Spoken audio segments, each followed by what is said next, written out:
जीत की खुशी, बधाई वालों का तांता और गफलत भरा माहौल। रीच पर शपथ लेकर सुखू और मुकेश की जोड़ी बांटी गई बड़ी कुर्सी पर तो बैठ गई, मगर 10 दिन में ओल्ड पेंशन बहाली का दावा करने वाली ये जोड़ी भी दिल्ली के लिए रवाना हो गई है। हिमाचल में तमाम जीते हुए 40 विधायक 17 दिसंबर तक दिल्ली में ही टिके रहेंगे। कुछ मंत्री बनने की चाहत लिए, कुछ अन्य महत्वपूर्ण ओहदे पाने के लिए।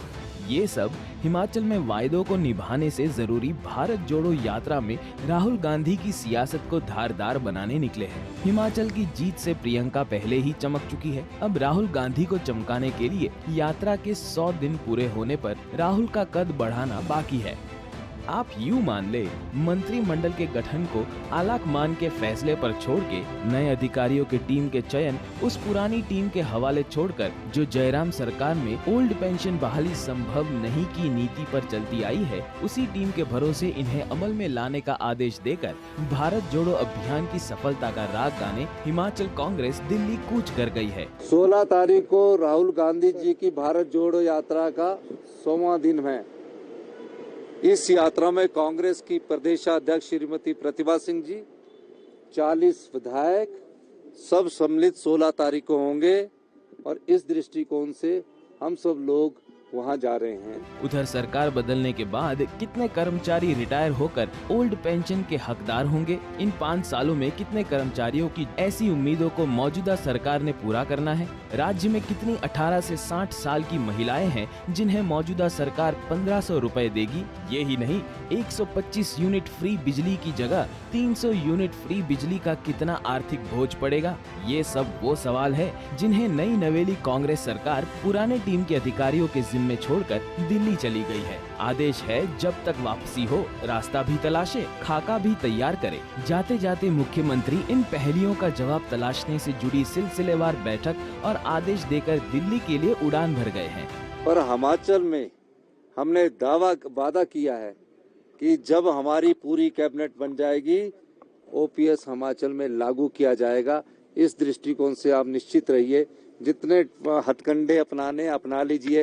हिमाचल के सरकारी कर्मचारी अधिकारी जिन्होंने हिमाचल के विकास की गाथा लिखी है, आज हम जहाँ भी पहुँचे हैं, ये सरकारी कर्मचारी अधिकारी, चाहे पत्रकार बंधु हैं, चाहे शिक्षा संस्थान खोलने थे, सड़कें बननी थी, हॉस्पिटल बनने थे, ये सब इन सरकारी कर्मचारी अधिकारी और जो पार्टी किसी भी सरकार का नेतृत्व रहा, उनकी देन है।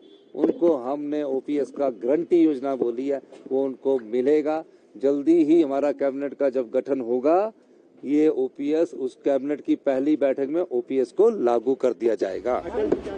सूत्रों की माने तो मुख्यमंत्री कह गए हैं केंद्र में मोदी सरकार कदम पीछे भी खींच ले। इस पहेली को सुलझाने के लिए छत्तीसगढ़ राजस्थान से फॉर्मूला तलाश कर आदेशों को अक्षरशः पालन करे, क्योंकि ये वायदा ये कांग्रेस ने किया है, प्रियंका ने किया है, चुनाव जीतने वाली नई सरकार ने किया है। यानी भरोसा टूटे नहीं, इसलिए रास्ता उसी कर्ज को लेने का है जिस कर्ज के तेजी से बढ़ने का हवाला चुनाव में कांग्रेस जयराम सरकार पर लगाती रही। जाहिर है कर्ज अब भी बढ़ेगा, और कितना बढ़ेगा ये अधिकारी जोड़ घटा रहे हैं। उधर नई सरकार चुनाव जीते तमाम कांग्रेसी दिल्ली कूच कर गए हैं। अंत में जाने वाले मुख्यमंत्री जाते जाते कह गए हैं, भारत जोड़ो यात्रा के 100 दिन पूरे होने पर अलवर में शामिल होंगे, वायदे भी तय समय पर पूरे करेंगे, गफलत में कुछ नहीं, भरोसा रखिए। दरअसल दिल्ली जाने का मकसद है यात्रा में शामिल होकर कांग्रेस की जीत का संदेश फैलाना। असल में राहुल गांधी को नई ताकत देने के लिए इस ट्रम्प कार्ड को खेला गया है। वापसी में मंत्रिमंडल की उलझन पर मोहर लगा के आना है, और उधर बीजेपी इंतजार कर रही है वक्त और वायदों में एक चूक का, जो उन्हें हनीमून पीरियड में मगर संभल कर हमला करने का मौका दे देगी। नई सरकार को वक्त मिलना चाहिए, मगर जयराम सरकार पर खाली खजाना घोषणाएं करने और टायर्ड रिटायर्ड सरकार का दूसरे दिन ही हमला कर चुके मुख्यमंत्री को जवाब देने का मौका अब भाजपा तलाश रही है।